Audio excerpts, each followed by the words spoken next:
Il y a une sorte de froideur particulière qui vous envahit la poitrine lorsque vous réalisez que vous êtes vraiment seul. Vous regardez autour de vous vos collègues, votre famille, vos soi-disant amis, et vous percevez le changement. Leurs sourires n'atteignent pas leurs yeux. Les conversations s'arrêtent lorsque vous entrez. L'ambiance a tourné.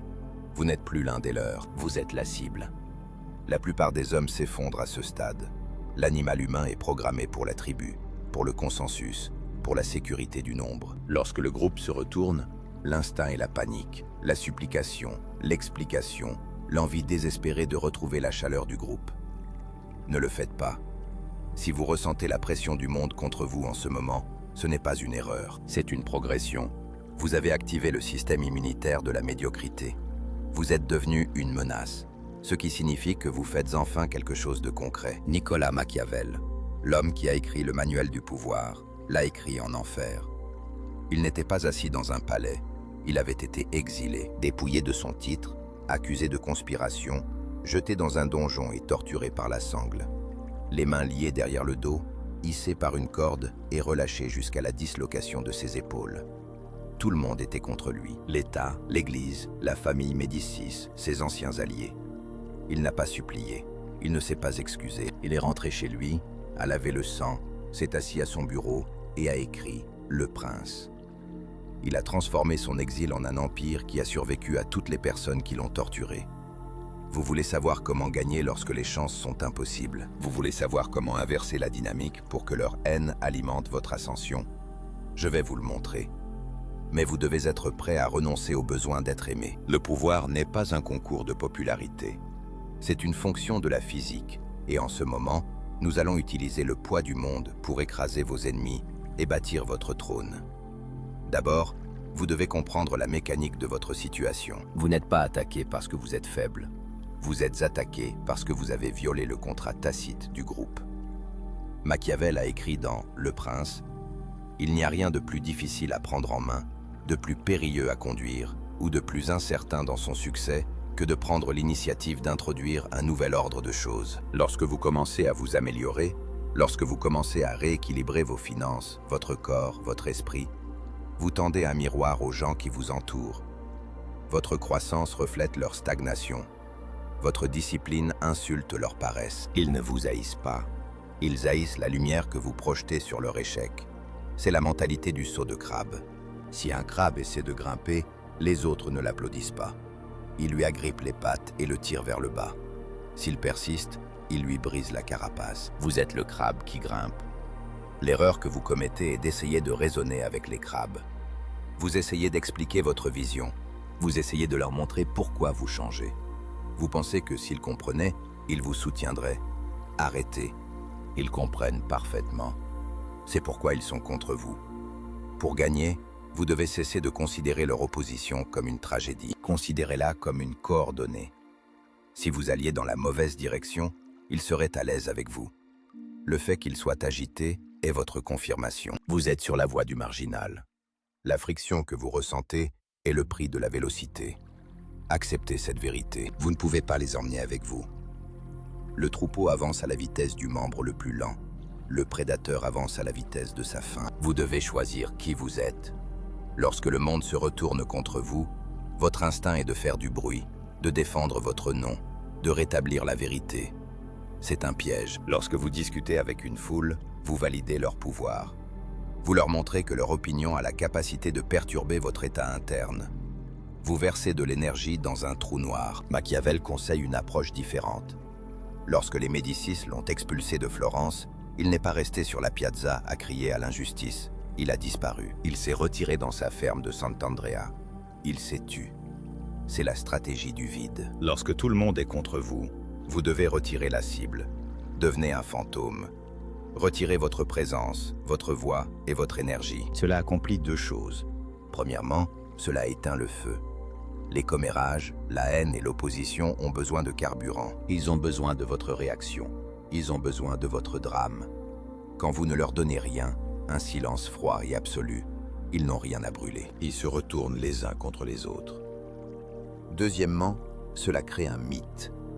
Pendant que vous êtes silencieux, vous n'êtes pas inactif. Vous travaillez, vous construisez, mais vous le faites dans l'ombre.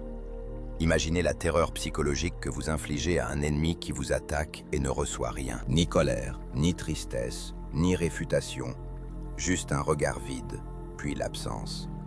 Ils commencent à se demander « Que sait-il ? Pourquoi n'a-t-il pas peur ? Que prépare-t-il » La paranoïa se déplace de vous à eux. Utilisez ce temps d'isolement. Le vide n'est pas un espace vide, c'est une forge. Lorsque vous êtes seul, dépouillé d'alliés, vous êtes forcé de vous fier à votre propre colonne vertébrale. Vous cessez de chercher la validation, car il n'y a personne pour vous la donner. Vous apprenez à puiser votre pouvoir en vous-même. Regardez 50 Cent, quand il a été boycotté par l'industrie de la musique, quand il a reçu 9 balles, quand tous les labels ont refusé de le signer, il ne s'est pas plaint. Il s'est retiré au sous-sol. Il a enregistré des mixtapes. Il a inondé les rues de produits. Pas de promesses. Il a bâti une armée de fans avant même que l'industrie ne sache qu'il était de retour. Au moment où ils ont réalisé qu'il était une menace, il était déjà le roi. S'ils vous ont exilé, tant mieux. Ils vous ont enfermé dans une pièce avec votre potentiel.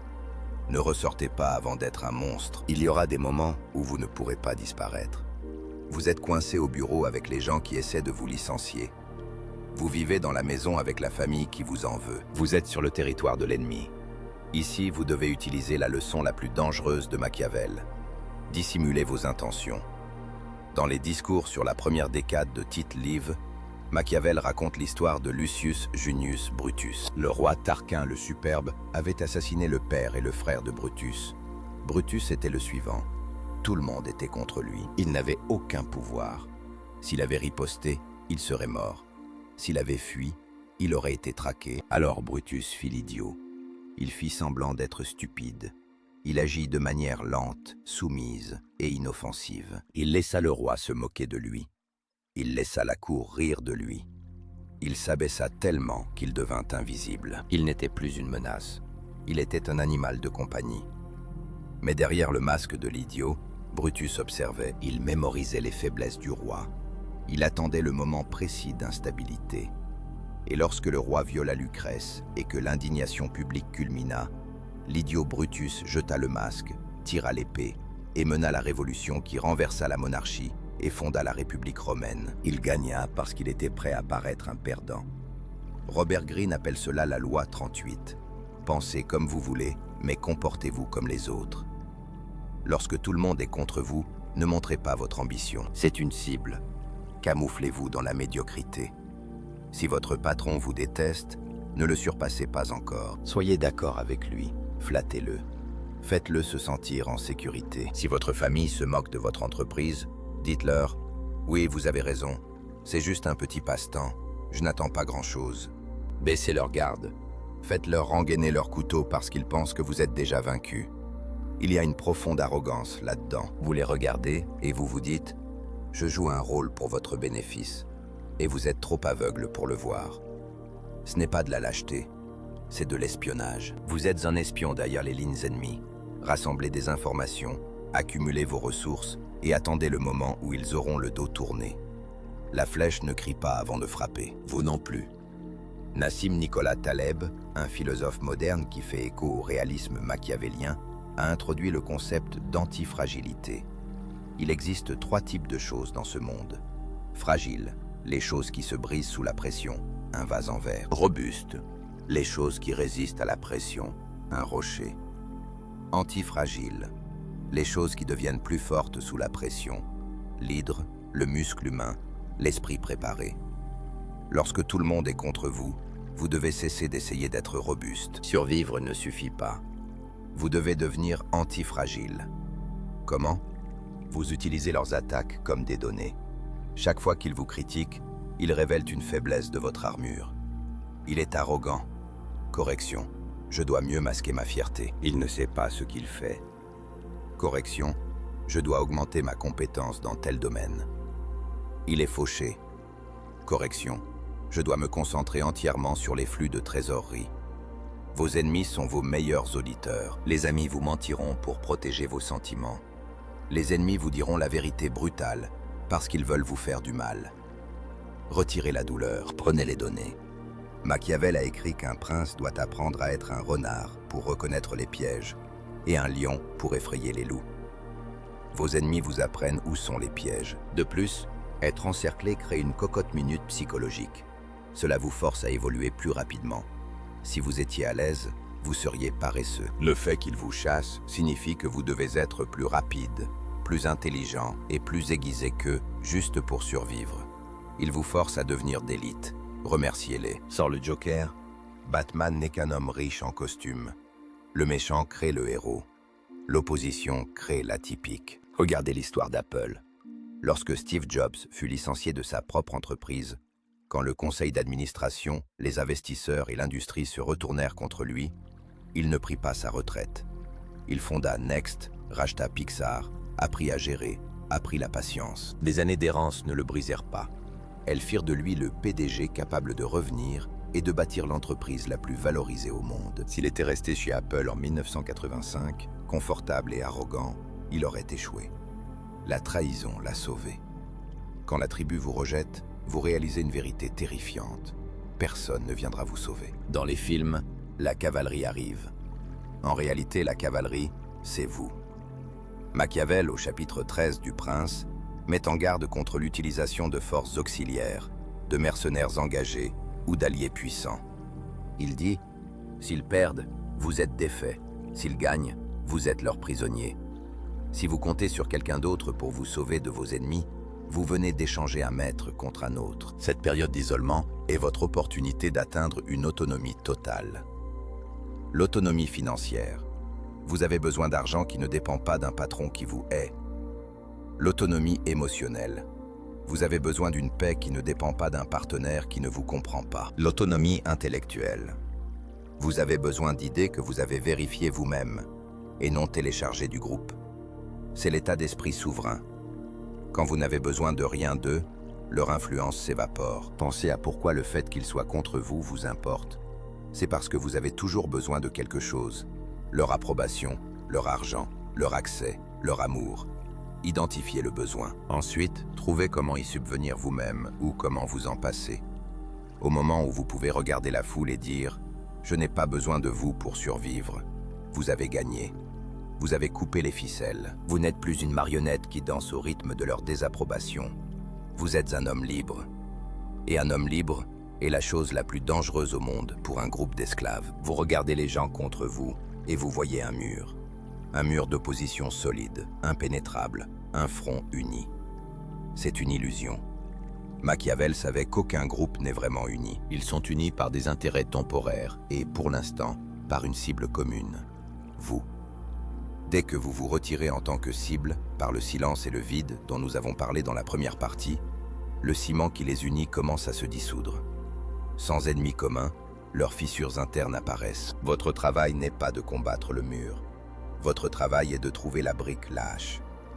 Dans Le Prince, Machiavel conseille qu'un souverain doit maintenir ses ennemis divisés. Si vous faites face à un groupe, un service toxique au travail, un rassemblement familial hostile, un cercle de faux amis, n'attaquez pas le groupe. Isolez le maillon le plus faible.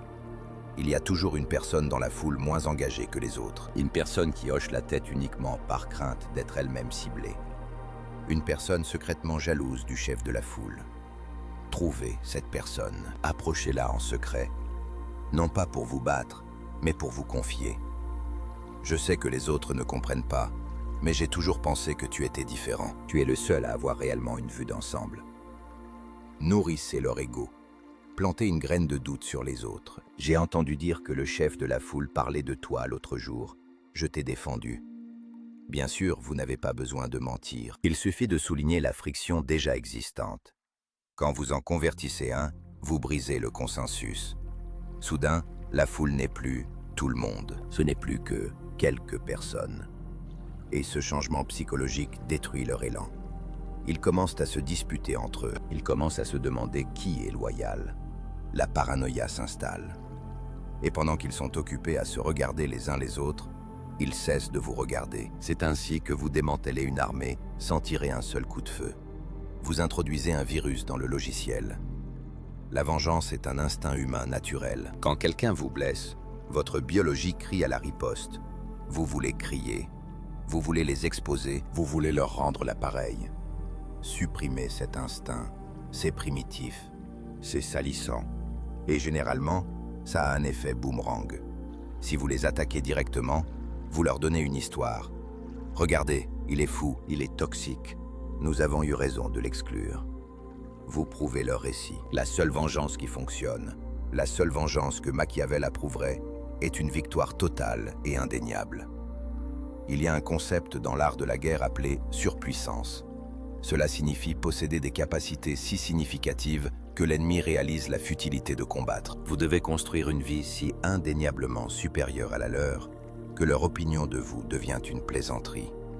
Pensez-y. Un lion se soucie-t-il de l'opinion d'un mouton sur sa technique de chasse? Non. L'écart de pouvoir est trop grand. Votre objectif est d'élargir cet écart. Pendant qu'ils papotent, vous vous entraînez. Pendant qu'ils boivent au même bar chaque vendredi en se plaignant du même patron, vous construisez un revenu complémentaire. Pendant qu'ils vieillissent, vous devenez plus en forme. C'est la stratégie du comte de Monte Cristo. Edmond Dantès fut emprisonné, oublié et effacé. Il ne cria pas. Il passa des années à s'éduquer, à trouver le trésor et à se réinventer en comte. Quand il revint, il ne se contenta pas de battre ses ennemis. Il acheta leur banque, il acheta leurs secrets, il démantela leur vie avec un sourire. Et ils ne surent même pas que c'était lui, avant la toute fin. Vous devez devenir le comte. Laissez-les avoir leur petite victoire aujourd'hui. Laissez-les avoir leur querelle de bureau. Laissez-les avoir leurs arguments mesquins. Vous jouez un jeu différent. Vous jouez pour la décennie, pas pour le jour. 6 mois de concentration intense peuvent vous avancer de 5 ans par rapport à la personne moyenne. Imaginez-vous dans un an. Nouvelle voiture, nouveau physique, nouvel état d'esprit, nouvelle catégorie d'impôts, et les traiter avec une indifférence polie absolue. Cela blesse plus qu'un coup de poing au visage, parce que cela prouve que leur opposition ne vous a pas arrêté. Elle ne vous a même pas ralenti. En fait, ils étaient insignifiants. Il y a un dernier changement psychologique que vous devez opérer. Vous devez cesser de souhaiter que ce soit plus facile. Vous devez cesser de souhaiter qu'il soit gentil avec vous. Vous devez apprendre à aimer la haine. Nietzsche appelait cela l'amor fati, l'amour du destin. Non seulement accepter ce qui arrive, mais l'embrasser comme la matière première de votre grandeur. Si tout le monde est contre vous, cela signifie que l'univers vous met à l'épreuve. C'est un compliment. Le pilote ne hait pas le vent qui s'oppose à l'avion pendant le décollage. Il utilise la résistance pour générer de la portance. Sans le vent contraire, l'avion ne peut pas voler. Vos ennemis sont votre vent. Chaque fois qu'ils disent que vous ne pouvez pas, ils vous donnent le carburant pour dire « Regardez-moi faire ». Chaque fois qu'ils vous excluent, ils vous donnent la solitude dont vous avez besoin pour travailler. Chaque fois qu'ils vous trahissent, ils vous enseignent la sagesse. Machiavel fut déchu de son statut diplomatique. S'il ne l'avait pas été, il serait resté un bureaucrate de niveau intermédiaire à Florence, oublié par l'histoire. Parce qu'ils ont détruit sa carrière, ils l'ont forcé à devenir philosophe. Ils ont créé leur propre pire cauchemar. Un homme dont les idées exposeraient leur jeu pendant les 500 prochaines années. Quand vous regardez vos ennemis à travers cette lentille, vous cessez d'être une victime. Vous commencez à être un prédateur. Vous les regardez et pensez « Merci, vous me rendez dangereux ». C'est le coup de force ultime. Lorsque vous pouvez regarder la personne qui essaie de vous détruire et ressentir une gratitude sincère pour la leçon qu'elle vous enseigne, vous devenez intouchable. Ils ne peuvent pas vous blesser parce que vous transformez la douleur en pouvoir. Vous êtes un alchimiste. Ils vous jettent du plomb et vous le transformez en or. Finalement, la situation se retournera. C'est toujours le cas. Quand vous survivez à l'hiver, quand vous construisez l'entreprise, quand vous vous mettez en forme, quand vous prouvez le concept, soudain les mêmes personnes qui étaient contre vous commenceront à revenir. J'ai toujours su que tu pouvais le faire. Nous étions juste inquiets pour toi. Et peux-tu m'aider avec... Ils essaieront de réécrire l'histoire. Ils prétendront qu'ils étaient de votre côté tout ce temps. C'est le test final. Ne tombez pas dans le piège. Machiavel avertit. Les hommes sont si simples et si prêts à obéir aux nécessités présentes que celui qui trompe trouvera toujours des gens qui se laisseront tromper. Ne soyez pas celui qui est trompé. Vous pouvez leur pardonner. Certes, cultiver la colère, c'est boire du poison. Mais vous ne devez jamais oublier. Vous avez établi une nouvelle loi, une norme d'accès. Ceux qui étaient là quand vous étiez au plus bas ont une place à la table. Ceux qui tenaient l'appel pour vous enterrer, eux, peuvent rester dehors. Vous n'êtes pas méchant, vous êtes le curateur de votre propre réalité. Vous avez appris que l'accès à votre énergie est un privilège. Vous avez appris que la loyauté est rare. Vous avez appris que la plupart des gens sont des amis de la fortune, qui n'aiment que le soleil. Vous êtes l'orage maintenant. Gardez votre cercle restreint. Gardez vos conseils privés et ne vous excusez jamais pour les limites que vous avez construites pendant que vous surviviez. Alors voici la vérité sur la victoire quand tout le monde est contre vous. Ce n'est pas une tragédie, c'est une initiation. La vie vous pose une question. Croyez-vous suffisamment en vous pour rester seul? La plupart des gens disent non. Ils cèdent, ils s'excusent. Ils rejoignent le troupeau et meurent en copie. Mais vous, vous allez dire oui. Vous allez utiliser le silence. Vous allez utiliser l'obscurité. Vous allez étudier le jeu pendant qu'ils dorment. Vous allez construire une forteresse si haute que leurs flèches n'atteindront pas. Et un jour, vous regarderez d'en haut, depuis cette forteresse. Vous verrez ceux qui ont douté de vous, qui se sont moqués de vous, qui vous ont trahi, et ils paraîtront très, très petits. Vous ne ressentirez pas de colère. Vous n'aurez pas besoin de vengeance. Vous vous sentirez simplement distinct. Vous êtes l'exception. Ils sont la foule, et c'est la seule victoire qui compte. Si cela vous a ouvert les yeux, comprenez que ce n'est que ce que je peux montrer publiquement. Il y a des vidéos que je ne peux pas mettre en ligne pour tout le monde. Il y a des aspects de la psychologie noire que je ne peux tout simplement pas aborder publiquement sur YouTube, sans être censuré ou démonétisé. L'algorithme supprime les informations les plus puissantes. Celles-ci existent derrière le bouton « Rejoindre ». Cette vidéo était proposée à des fins éducatives et informatives uniquement. Elle vise à mieux comprendre les mécanismes psychologiques et sociaux et non à manipuler ou nuire à autrui. Utilisez ces idées de manière responsable et éthique.